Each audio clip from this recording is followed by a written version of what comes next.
मुगल सत्ता के शासक औरंगजेब की मृत्यु के बाद 18वीं शताब्दी में जिस तरह से भारत में क्षेत्रीय राज्यों का उदय देखने को मिलता है, उसी परिप्रेक्ष्य में मैसूर में भी क्षेत्रीय शासकों का उदय देखने को मिला है। और इस परिस्थिति में मैसूर में हैदर अली का जन्म होता है। और हैदर अली जो जिसके पूर्वज मुगल में एक सेना के रूप में कार्यरत था, तो हैदर अली इस मैसूर के उत्थान में काफी महत्वपूर्ण भूमिका निभाई। हैदर अली ने अपना जीवन एक घुड़सवार के रूप में आरंभ किया, फिर मैसूर का वास्तविक शासक बन गया। शक्ति के इस हस्तांतरण की क्रिया मैसूर के राजा, उस समय का जो वाडियार वंश का था, वह चिक्का कृष्णराज था। और चिक्का कृष्णराज के समय में दो भाई की भूमिका काफी महत्वपूर्ण थी, एक देवराज और दूसरा नंजराज। देवराज जो मुख्य सेनापति हुआ करता था वाडियार का, और नंजराज जो राजस्व और वित्तीय मामलों का अधीक्षक उसके वाडियार वंश में था। इसकी समस्त शक्ति यानी वाडियार वंश की समस्त शक्ति इन्हीं दोनों भाइयों के अधीन था। और ऐसी स्थिति में हैदर मौका देखकर सत्ता को अपने अधीन कर लेता है। दक्षिण में निजाम, मराठा, अंग्रेज और फ्रांसीसियों के बीच हुए चतुष्कोणीय संघर्ष में मैसूर को भी अपने अखाड़े में ला खड़ा कर दिया। मराठों ने 1753, 1754, 1757 और 1759 में मैसूर पर आक्रमण किया। इन आक्रांताओं ने यानी आक्रमणकारियों ने काफी धन को लूटा और मैसूर को संकट में डाल दिया। तो देवराज भी इन आक्रमणकारियों का प्रतिरोध करने में असफल रहा।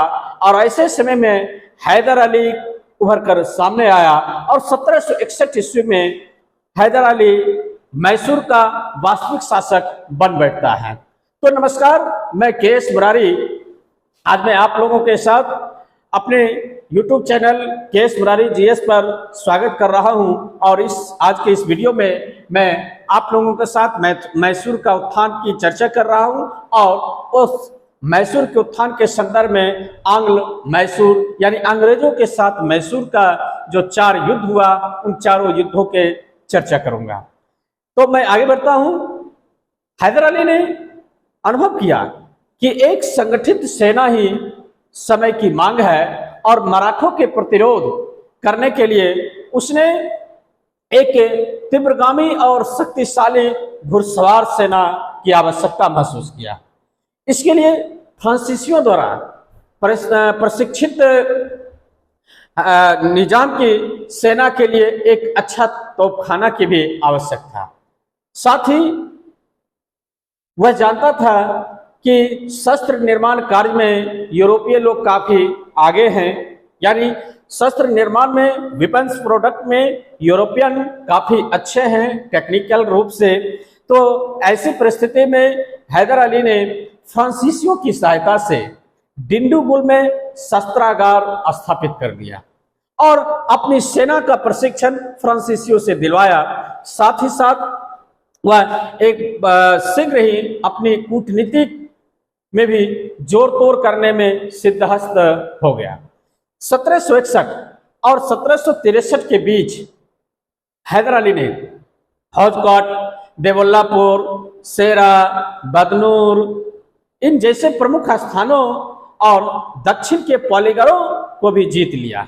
पॉलीगर जो समुद्र तट पर जो लुटेरा होता था उसको कहा जाता था, तो उसको भी जीत लिया। दूसरी ओर जब हम देखते हैं कि दक्षिण भारत में मराठा काफी मजबूत स्थिति में था, लेकिन मराठों ने पानीपत की तीसरी लड़ाई में जो पराजय झेला था उसे वो शीघ्र ही भुला दिया। कारण कि मराठों की पराजय के बाद 1761 के पानीपत की तीसरी लड़ाई में मराठों की पराजय के बाद पेशवा माधवराव के नेतृत्व में मराठा फिर से उठ खड़ा होता है। और वैसी स्थिति में 1764, 1766 और 1771 में मराठों ने मैसूर पर आक्रमण कर हैदर अली को हरा दिया और मराठों ने काफी धन और मैसूर के बहुत सारे क्षेत्रों को अपने अधीन कर लिया। लेकिन 1772 में मराठों का पेशवा माधवराव की मृत्यु होने के बाद मराठों की स्थिति परिवर्तित हो गया और फिर हैदर अली ने 1774 और 1776 के बीच, यानी इन 2 सालों में उसने अपनी खोई हुई प्रतिष्ठा और खोए हुए क्षेत्र को पुनः जीत लिया। हालांकि कृष्णा नदी घाटी और तुंगभद्रा नदी घाटी, दक्षिण भारत में कृष्णा और तुंगभद्रा नदी है, तो कृष्णा नदी घाटी और दक्षिण भारत की तुंगभद्रा नदी घाटी के प्रमुख जो क्षेत्र थे, जैसे बेल्लारी था, कुडप्पा था, गुटी था, कर्नूल था, इन सारे क्षेत्रों को भी हैदर अली जीतने में सफल हुआ। हैदर का उदय मैसूर में काफी महत्वपूर्ण रहा और जिस तरह से मराठवाड़ा में पानीपत की लड़ाई के बाद जिस तरह से मराठों की शक्ति कमजोर हुई, तो दक्षिण भारत में ब्रिटिश अपनी स्थिति को देखने लगा कि यहां मजबूत हो सकता है। उससे पहले उसके बाद 1764 ईस्वी में जो बंगाल प्रांत के अधीन जो 1764 की बक्सर की लड़ाई हुई, उसमें ब्रिटिश की प्रभुसत्ता स्थापित होती है त्रिकुट की सेना को पराजित करने के बाद। तो ब्रिटिश की महत्वाकांक्षा दक्षिण भारत में उभर कर सामने आते हैं और उसी महत्वाकांक्षाओं को पूर्ति करने के लिए ब्रिटिश मैसूर में हैदर अली के साथ मुकाबला करता है और इसके लिए प्रथम आंग्ल मैसूर प्रारंभ होता है। तो प्रथम आंग्ल मैसूर की बात कर लूं जो 1767 ईस्वी से 1769 ईस्वी तक जारी रहा। बंगाल में जिस तरह से ब्रिटिश आसानी से जीत लिया, जैसे कि पलासी की लड़ाई कोई विशेष अपनी ताकत नहीं दिखाया ब्रिटिश, बल्कि चतुरतापूर्ण लड़ाई जीता और यहां तक कि तत्कालीन बंगाल के नवाब सिराजुद्दौला के विश्वासघातियों का इसमें काफी बड़ी भूमिका रही ब्रिटिश को नजदीक लाने में बंगाल के क्षेत्रों में। तो वैसी स्थिति में बंगाल में जो आसानी से जीत हासिल हुई ब्रिटिश की, उससे काफी उत्साहित था और वैसी उसी खुशी में अंग्रेजों ने 1776 में हैदराबाद के निजाम अली से संधि कर ली, जिससे कंपनी ने उत्तरी सरकारों के बदले निजाम को हैदर अली के विरुद्ध सहायता देने का वचन दिया। उत्तरी सरकार मतलब पूर्वी तट पर जो मैदानी क्षेत्र था उसको उत्तरी सरकार कहा जाता भौगोलिक रूप से। हैदर अली का पहले ही अर्काट तथा मराठों से प्रदेश के मामले अर्काट और मराठों के क्षेत्र में मराठों से काफी झगड़ा चल रहा था। शीघ्र ही हैदर अली ने देखा कि उसके विरुद्ध निजाम यानी हैदराबाद का निजाम, मराठा, कर्नाटक के नवाब, इन तीनों का सम्मिलित मोर्चा बन गया, एक फ्रंट बन गया हैदर अली के अगेंस्ट में। हैदर अली फिर भी विचलित नहीं हुआ और उसने कूटनीति से काम लिया और उस कूटनीति का सहारा लेते हुए हैदर अली ने मराठों को धन देकर और निजाम को क्षेत्रीय प्रलोभन देकर उसे अपनी ओर मिला लिया और फिर कर्नाटक पर आक्रमण किया। 1.5 वर्ष के अनिर्णायक युद्ध के पश्चात हैदर अली ने अंग्रेजों के विरुद्ध बाजी पलट दी और मद्रास को घेर लिया। तो इस तरह से कूटनीति का सहारा लेते हुए हैदर अली ने जो त्रिकूट बना था, निजाम, मराठा और कर्नाटक, जो इन तीनों के पीछे ब्रिटिश का हाथ था, इस तीनों में से 2 को अपनी ओर मिलाकर बाजी पलट दिया। ब्रिटिश पर भारी पड़ने लगा हैदर अली। भयभीत होकर अंग्रेजों ने उससे यानी हैदर अली से एक तिरस्कारपूर्ण संधि किया 4 अप्रैल 1769 ईस्वी को मद्रास में, जिसे मद्रास की संधि कहा जाता है। और इस मद्रास की संधि में दोनों पक्षों ने यानी हैदर अली और अंग्रेज दोनों पक्षों ने विजित क्षेत्र आपस में एक दूसरे को वापस कर दिया। दोनों दलों ने एक दूसरे को आक्रमण के लिए सहायता देने का वचन दिया, यानी हैदर अली को या फिर यूं कहे कि अंग्रेजों को हैदर अली को सहायता देने का वचन देना पड़ा। यानी यदि ब्रिटिश पर कोई आक्रमण करता है तो हैदर अली उसकी सहायता करेगा। तो इस तरह से 1769 ईस्वी में मद्रास की संधि के तहत प्रथम आंग्ल मैसूर युद्ध की समाप्ति होती है। दूसरी ओर बहुत जल्द ही 10 साल के अंदर में ही दूसरा आंग्ल मैसूर युद्ध प्रारंभ होता है और 1780 ईस्वी से 1784 ईस्वी तक दूसरा आंग्ल मैसूर युद्ध चला।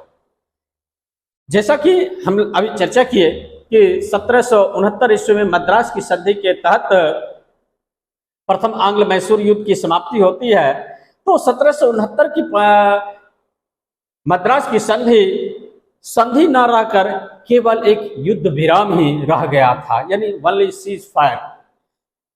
हैदर अली ने अंग्रेजों पर यह आरोप लगाया कि वे अपने वचन को नहीं निभा रहा, क्योंकि जब 1771 ईस्वी में मराठों ने हैदर अली पर आक्रमण किया तो अंग्रेजों ने 1769 ईस्वी की मद्रास की संधि के अनुकूल हैदर अली को सहायता नहीं किया। कारण कि मद्रास की संधि के तहत दोनों एक दूसरे को किसी तीसरे पक्ष के द्वारा आक्रमण करने पर सहायता देने का वचन दिया था।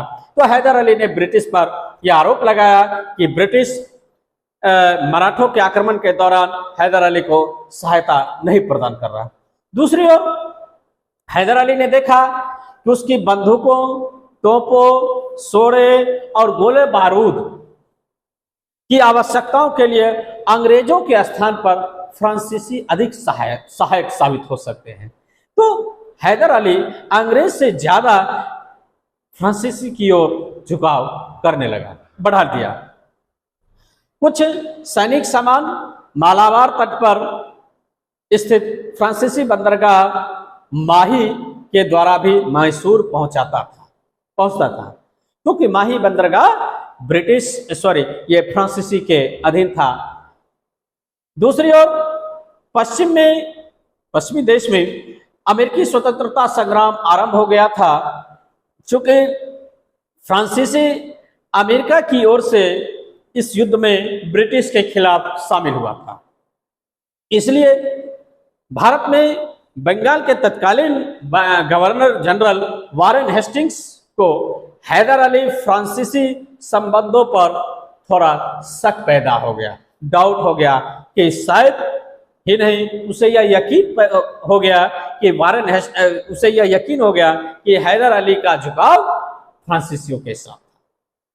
इन सारी परिस्थितियों ने जब अंग्रेजों इन्हीं सारी परिस्थितियों के संदर्भ में अंग्रेजों ने माही पर आक्रमण कर दिया। माही पर आक्रमण से हैदर अली उसे अपनी संप्रभुता पर चोट समझा और हैदर अली जो माही पर संरक्षण प्रदान कर रहा था फ्रांसीसी को, उसको जीतने का प्रयास किया ब्रिटिश के द्वारा, और यह हैदर अली को अच्छा नहीं लगा और इसे हैदर अली ने अपना स्पष्ट चुनौती प्रदान किया। ब्रिटिश भी इसे चुनौती ही लिया कि माही पर आक्रमण कर फ्रांसीसी के साथ जो हैदर की नजदीकी है, इससे फ्रांसीसी को छोड़कर हैदर अली के साथ मुकाबला करना। चूंकि अंग्रेजों का दुश्मन अंतर्राष्ट्रीय स्तर पर फ्रांसीसी था और फ्रांसीसियों का दोस्त भारत में हैदर अली है, इसीलिए दुश्मनों का दोस्त दुश्मन के सिद्धांत को स्वीकार करते हुए फ्रांसीसी का जो मित्र भारत में है हैदर अली, उसे अंग्रेजों का दुश्मन समझा जाने लगा और अंग्रेजों ने माही पर आक्रमण करके हैदर अली को स्पष्ट चुनौती प्रदान किया।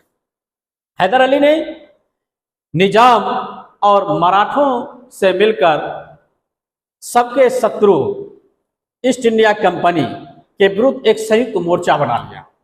यानी हैदर अली तुरंत हैदराबाद के निजाम और मराठों के साथ मिलकर त्रिगुट का निर्माण किया, जो तीनों का कॉमन एनिमी ब्रिटिश था यानी अंग्रेज था, और एक संयुक्त मोर्चा बनाया।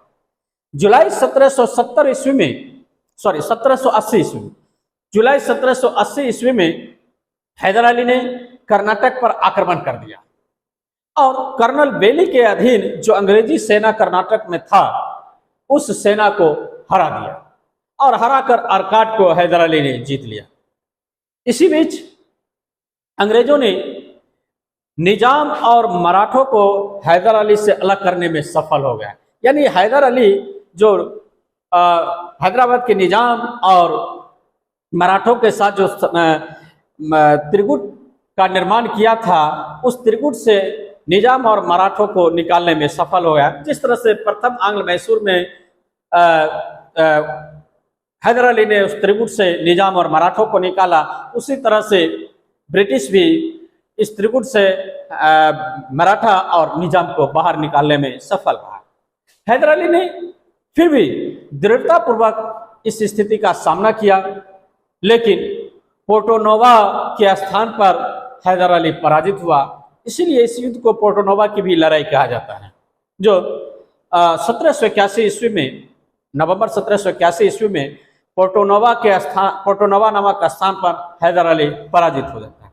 लेकिन अगले ही वर्ष हैदर ने कर्नल ब्रेथवेट के अधीन अंग्रेजों को फिर से बुरी तरह से हराया। यानी एक बार हैदर अली पराजित हुआ कर्नल वैली से, और फिर दूसरी बार फिर हिम्मत करके ब्रेथवेट के अधीन जो अंग्रेज था उसको बुरी तरह से पराजित किया। ब्रेथवेट को युद्ध बंदी भी बना लिया गया, लेकिन 7 दिसंबर 1772 ईस्वी को हैदर अली की मृत्यु हो गई। और हैदर अली की मृत्यु के बाद उस कार्य को उसके पुत्र टीपू सुल्तान ने आगे बढ़ाया। टीपू ने 1 वर्ष तक युद्ध जारी रखा, लेकिन अंततोगत्वा दोनों पक्ष को निश्चित विजय प्राप्त नहीं हुई थी। अंततोगत्वा दोनों पक्षों ने संधि करना ही उचित समझा और मार्च 1784 ईस्वी में मैंगलोर की संधि के द्वारा दोनों पक्षों ने इस युद्ध को समाप्त करने की घोषणा किया। और इस मैंगलोर की संधि जो 1784 ईस्वी में हुई, इस संधि के द्वारा दोनों पक्षों ने अपना अपना विजित प्रांत एक दूसरे को वापस कर दिया और इस तरह से दूसरा आंग्ल मैसूर युद्ध का दौर अनिश्चित रहा। अब आता हूं तीसरा आंग्ल मैसूर युद्ध जो 1790 से 1792 ईस्वी तक चला। अंग्रेजी साम्राज्यवाद की परंपरा के अनुकूल अंग्रेजों ने इस संधि को आने वाले आक्रमण के लिए केवल सांस लेने का समय ही मान लिया। बहुत क्विक में अंग्रेज इस लड़ाई को अंजाम दिया। यद्यपि 1784 ईस्वी के पिट्स इंडिया एक्ट में यह स्पष्ट कर दिया गया था कि कोई यानी company, British east India company कोई नया प्रदेश जीतने का प्रयत्न नहीं करेगी। तो ऐसी स्थिति में मैसूर अपने आप को सुरक्षित महसूस कर रहा था, लेकिन कॉर्नवालिस ने निजाम तथा मराठों को टीपू विरोधी भावनाओं से प्रेरित कर दिया। यानी इसी बीच कॉर्नवालिस 1786 ईस्वी में भारत आता है। इससे पहले कॉर्नवालिस अमेरिका में ब्रिटिश रेजिडेंट के रूप में था और उसे पता था कि फ्रांसीसी स्वतंत्रता संग्राम के दौरान अमेरिकियों को साथ देने में फ्रांसीसी ने भूमिका निभाई थी। और वैसी स्थिति में अंग्रेजों ने भारत में, खासकर कॉर्नवालिस ने देखा कि भारत में ब्रिटिश के खिलाफ जो वहाँ फ्रांसीसी था, वो यहाँ अपने मजबूत स्थिति बना रहा टीपू सुल्तान के साथ। तो टीपू भी ब्रिटिश का दुश्मन हो गया राजनीतिक रूप से। तो वैसी स्थिति में अंग्रेजों ने निजाम और मराठों को टीपू के अगेंस्ट भड़काने का काम किया, यानी टीपू विरोधी भावनाओं से प्रेरित कर दिया। और 1790 ईस्वी में टीपू के विरुद्ध त्रिपक्षीय संगठन यानी ट्रिपल अलायंस रच दिया, यानी त्रिगुट का निर्माण कर दिया। टीपू को भी अंग्रेजों के विरुद्ध युद्ध अवश्यंभावी महसूस होने लगा था, इसलिए टीपू ने अब भारत से बाहर तुर्कों की सहायता प्राप्त करने का प्रयास किया और 1784 ईस्वी और 1785 ईस्वी में कस्तुनतुनिया, जो अभी इस्तांबुल के नाम से जाना जाता है, तो वहां एक राजदूत भेजा। यानी टीपू अब अंतर्राष्ट्रीय स्तर पर भी सहयोग लेकर ब्रिटिश के खिलाफ युद्ध में उतरना चाह रहा था। टीपू भी ब्रिटिश के दुश्मनों को अपना सहयोगी के रूप में स्वीकार करना प्रारंभ किया और इसी परिप्रेक्ष्य में कस्तुनतुनिया में अपना एक राजदूत भेजा और 1787 ईस्वी में उसने एक दूतमंडल फ्रांस भी भेजा था अपनी सहायता प्राप्त करने के लिए। टीपू का ट्रावनकोर के महाराजा से झगड़ा उस समय हुआ जब महाराजा को डच लोगों से कोचीन रियासत में स्थित जैकॉट और करगानूर मोल लेने का प्रयत्न किया, यानी खरीदने का प्रयत्न किया। टीपू कोचीन रियासत को अपने अधीन मानता था और उसने ट्रावनकोर के इस प्रयास को अपनी सत्ता में हस्तक्षेप माना। उसने अप्रैल 1790 ईस्वी में ट्रावनकोर पर आक्रमण कर दिया और अंग्रेजों ने जो युद्ध के लिए पहले से ही तैयार बैठा था, ट्रावनकोर के राजा का पक्ष लिया, क्योंकि 1784 ईस्वी में दोनों पक्षों के बीच इस बात की संधि हुई थी कि एक दूसरे पर कोई आक्रमण नहीं करेगा, एक दूसरे को जीता हुआ क्षेत्र वापस कर देगा। लेकिन कॉर्नवालिस ने एक बड़ी सेना की सहायता से टीपू पर आक्रमण कर दिया और बेल्लोर तथा अम्बूर से होता हुआ कॉर्नवालिस बंगलौर पर चढ़ाई कर दिया, जो मार्च 1791 ईस्वी में उन दोनों क्षेत्रों को जीत लिया। साथ ही साथ श्रीरंगपट्टनम, जो मैसूर की राजधानी उस समय था, श्रीरंगपट्टनम तक कॉर्नवालिस पहुंच गया। अंग्रेजों ने कोयम्बटूर भी जीत लिया, लेकिन शीघ्र ही इसे हाथ से जाने दे दिया, यानी टीपू फिर उसे कोयम्बटूर को अपने अधीन कर लिया। मराठा और निजाम की सहायता से कॉर्नवालिस ने श्रीरंगपट्टनम की ओर चढ़ाई किया। टीपू ने इसका कड़ा प्रतिरोध किया, लेकिन जब उसने देखा कि युद्ध जारी रखना असंभव है, तो उसने कॉर्नवालिस के साथ श्रीरंगपट्टनम की संधि कर ली मार्च 1792 ईस्वी में। श्रीरंगपट्टनम संधि के अनुसार उसने अपने क्षेत्र का, यानी पूरे मैसूर क्षेत्र का लगभग आधा भाग अंग्रेजों तथा उनके साथियों को देने के लिए विवश हुआ। इसके अलावे या इस संधि के अंतर्गत कह सकते हैं कि अंग्रेजों को बारामहल, डिंडीगुल और मालाबार का क्षेत्र मिला। साथ ही साथ अंग्रेजों के सहयोगी मराठों को तुंगभद्रा नदी के उत्तरी भाग मिला और दूसरा सहयोगी जो अंग्रेज का था निजाम, उसको पन्नार और कृष्णा नदी के बीच का क्षेत्र दिया गया। टीपू को इस श्रीरंगपट्टनम की संधि के तहत 3 करोड़ रुपया युद्ध क्षति के रूप में भी देना पड़ा। युद्ध के इस दौर में टीपू को बहुत बड़ी क्षति हुई और वह अपने राज्य को पूर्णतः समाप्त होने से बहुत कठिनाई से ही बचा पाया।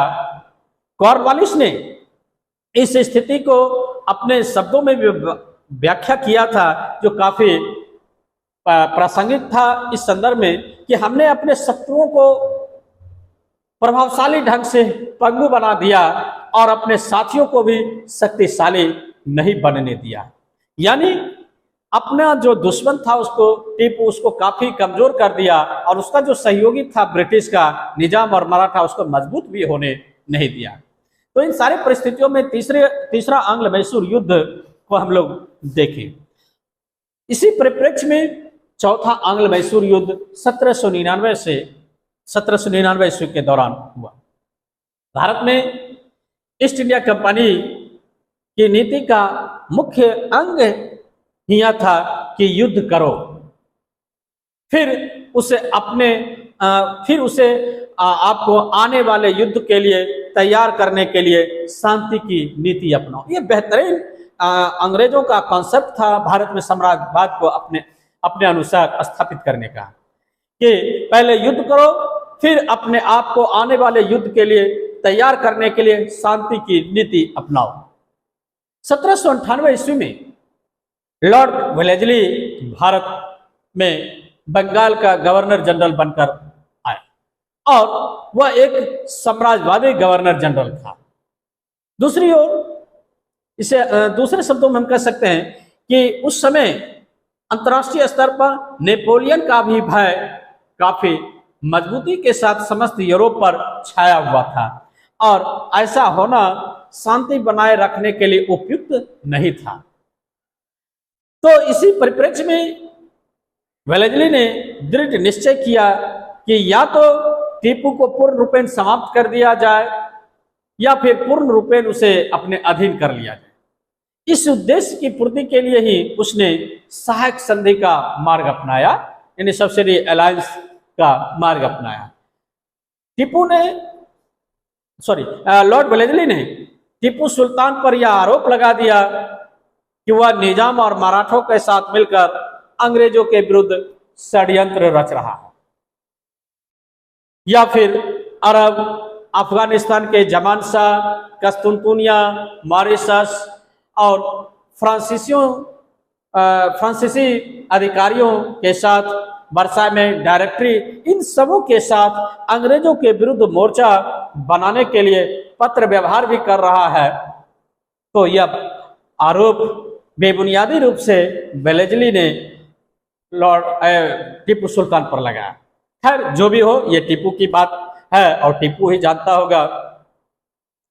यह सभी बहाने वेलेस्ली की उद्देश्य पूर्ति के लिए पर्याप्त थे, चूंकि उसके मन मस्तिष्क में बैठा हुआ था कि हमें सहायक संधि मैसूर में लागू करना है और ब्रिटिश साम्राज्य को स्थापित करने के लिए, ब्रिटिश प्रभुसत्ता के लिए हमें बहाने क्या जो भी कर्म करना पड़े बाया दाया करने के लिए तैयार था। टीपू ने इसके उत्तर में कहा कि केवल 40 काले रंग के फ्रांसीसी, जिनमें से 10 या 12 शिल्पी और नौकर थे, और उन लोगों ने जहाज का किराया भी स्वयं दिया है और वह इन काम की खोज में आया था, इसीलिए और विशेष कुछ बात नहीं है हमारा फ्रांसीसियों के साथ। लेकिन टीपू के इस सफाई के बाद भी वेलेस्ली संतुष्ट नहीं हुआ और अप्रैल 1793 ईस्वी में टीपू के विरुद्ध अभियान आरंभ कर दिया लॉर्ड वेलेस्ली ने। 4 मई 1799 ईस्वी को श्रीरंगपट्टनम का दुर्ग जीत लिया गया और मैसूर की स्वतंत्रता समाप्त हो गई। टीपू इस चतुर्थ आंग्ल मैसूर युद्ध में लड़ते लड़ते वीर गति को प्राप्त कर लिया।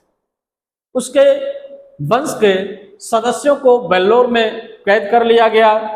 अंग्रेजों ने कन्नर, कोयम्बटूर, वेन्नाड, धारपुरम और मैसूर का समस्त समुद्री तट अपने प्रदेश में यानी ब्रिटिश साम्राज्य में विलय कर लिया। कुछ प्रदेश निजाम को भी दे दिया गया और अंतोगत्वा जो वाडियार वंश का एक अल्पवयस्क बालक था, मैसूर का राजा के रूप में उसे सांकेतिक रूप दे दिया और उसका नाम था कृष्ण तृतीय। और उस कृष्ण तृतीय के साथ मैसूर के साथ ब्रिटिश ने सहायक संधि 1799 ईस्वी में कर मैसूर को ब्रिटिश अपने अधीन कर लिया, जिसमें वेलेस्ली की भूमिका काफी महत्वपूर्ण रही। तो इन सारे संदर्भों पर जब हम चर्चा किए तो यह आभास हो गया कि भारत में ब्रिटिश अपनी प्रभुसत्ता को मजबूती के साथ बंगाल प्रांत को जीतने के बाद लागू किया। और जैसा कि मैंने पहले भी बताया कि बंगाल से जो लूटा हुआ धन था, उस धन का एक प्रायोजक के रूप में वो साउथ इंडिया में प्रयोग किया और वह सफल रहा। तो इस प्रकार से बंगाल विजय के बाद दक्षिण भारत में हैदराबाद और निजाम को भी जीतने में ब्रिटिश सफल रहा, क्योंकि उसकी मानसिकता ही थी भारत को एक उपनिवेश बनाने के साथ साथ अपना वहां साम्राज्य भी स्थापित करना, ताकि ब्रिटेन में जो औद्योगिक क्रांति चल रहा था उसकी आवश्यकताओं की पूर्ति हो सके। और इसी परिप्रेक्ष्य में उसने बंगाल को एक लूटिंग एंड स्पॉन्सर स्टेट का दर्जा देते हुए या उस रूप में कार्य करते हुए वहां से लूटे हुए धनों का प्रयोग वह हैदराबाद और मैसूर को जीतने में किया। जैसा कि आज मैंने अभी चर्चा किया मैसूर को किस तरह से था। मैं अगले वीडियो में हैदराबाद पर भी चर्चा करूंगा। हालांकि मैसूर से पहले 1798 ईस्वी में ही हैदराबाद को भी ब्रिटिश ने अपने सहायक संधि के तहत अधीन कर लिया था। तो मैं समझता हूँ ये वीडियो आप लोगों को अच्छा लगा होगा, और अच्छा लगा होगा इस वीडियो को आप लाइक करते हुए, कमेंट कर इस चैनल को अधिक से अधिक शेयर करते हुए सब्सक्राइब करें। Thank you.